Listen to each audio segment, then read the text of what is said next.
Today we're talking about a young woman from Britain who disappeared aboard a Disney cruise ship in America.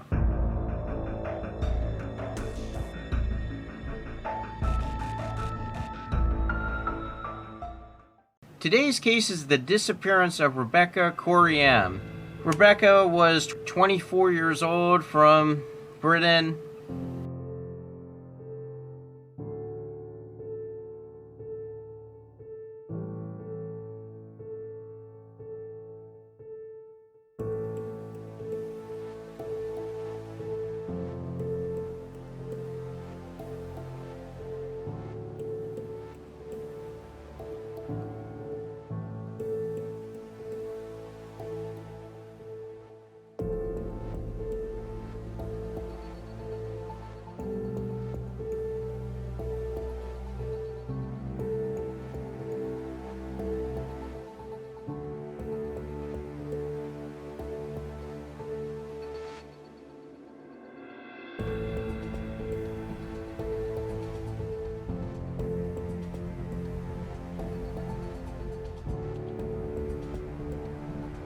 Looked somewhat frazzled. She put her heads, a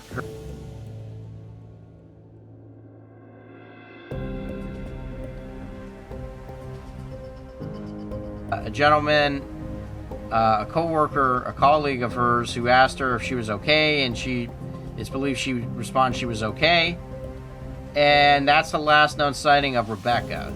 Later that day in the morning, when she was supposed to report for work at 9 a.m., she did not show up.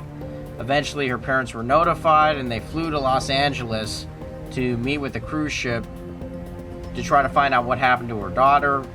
There's not as much info on this case as some of the other disappearances I covered. But we know she doesn't report for work. Her parents fly in. They meet with Disney Cruise Line at the port in Los Angeles. The port in Los Angeles, the ship pulls to port. There was actually a police officer or a law enforcement officer from Bahamas that came to investigate the disappearance.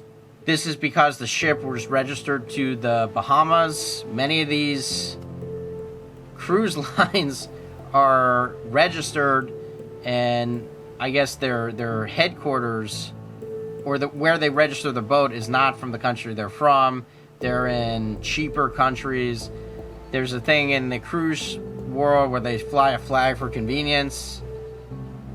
So Disney will fly the American flag, but it's not an American registered vessel. The Bahamian police officer really wasn't able to find anything. And this is a big issue with the parents. Rebecca did have two parents who loved her, supported her, and were very concerned about her. And they felt the police investigation was not enough to locate their daughter. One thing I found out during the research was Rebecca was also LGBT, and she had a girlfriend who was a co-worker on the ship named Tracy Medley, and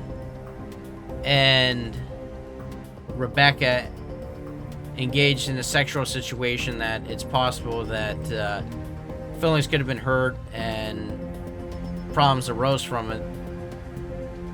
When Rebecca's parents came to the Disney Wonder, they were put in a blacked out, tinted out car, and when they got to the ship, they were taken in kind of like a back entrance.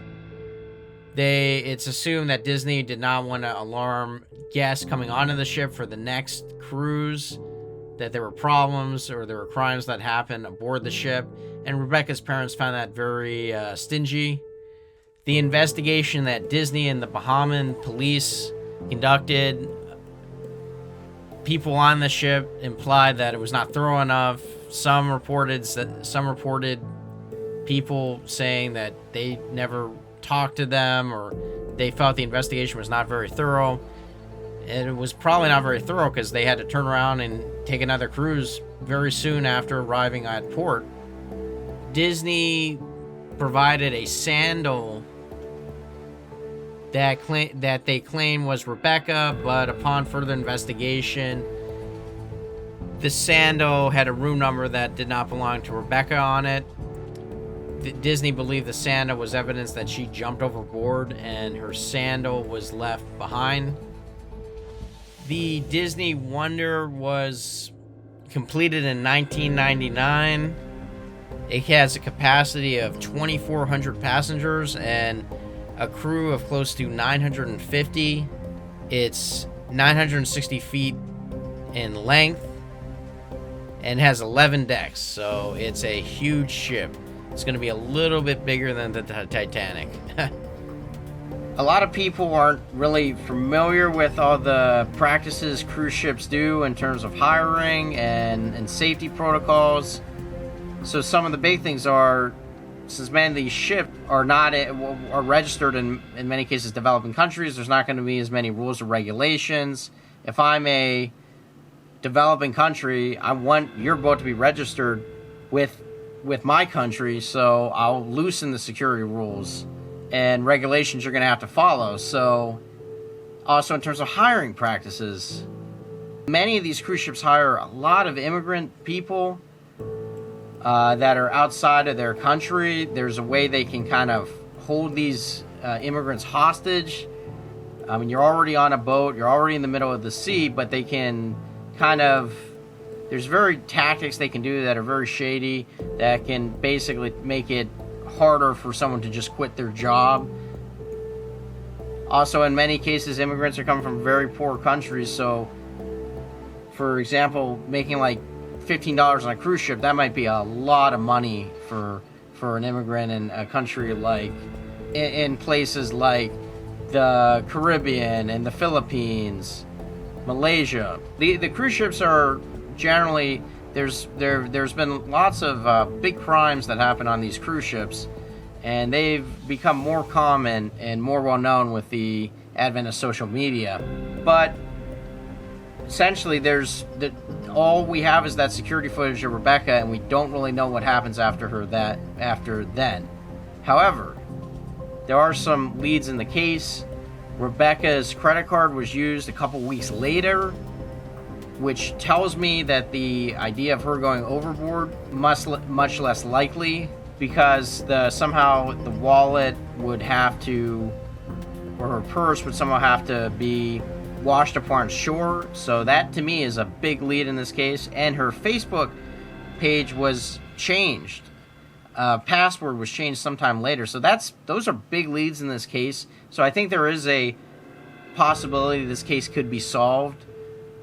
This case had some breaks in it that happened after the initial disappearance, which many of these disappearances simply do not have. A popular theory is somehow Rebecca was kidnapped aboard the ship and somehow was sold off into human trafficking.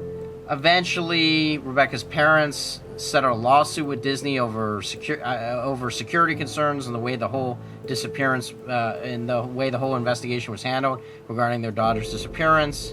There was a prominent British news reporter who went on board the ship and took the same route that Rebecca was on. And it was believed that after speaking to some of the associates on the boat, they basically kind of implied that they know what happened to Rebecca, but they can't say anything about it, which was a concern for a lot of people, which is obviously suspicious. Really why this case is so popular is you have a foreign national go to another country. Everyone would deem safe the U.S., but the problem is the boat is not registered to the U.S., it's registered to another country, which probably has looser standards. And it's a kind of, well, do I want my kid to work on a cruise ship? Can they just disappear? Disney has always kind of maintained the fact that Rebecca just fell overboard, and Rebecca's parents examined the boat, and they basically felt that for a normal-sized person, which Rebecca was, it would be like impossible to just flip over the boat. It's also, there's a good chance someone would hear something if she crashed on the boat, if she crashed in the water, or a scream would happen or something like that. This case, I do think there's a possibility Rebecca's alive, but that's all we have for this case. This wasn't the most there wasn't a lot of information online about this case, so if you have anything you can add or anything I missed, I'd appreciate it if you leave it in the comment section below, and thanks for watching. If you want to hear the best online amateur detective talk about true crime, subscribe to Crimeda today.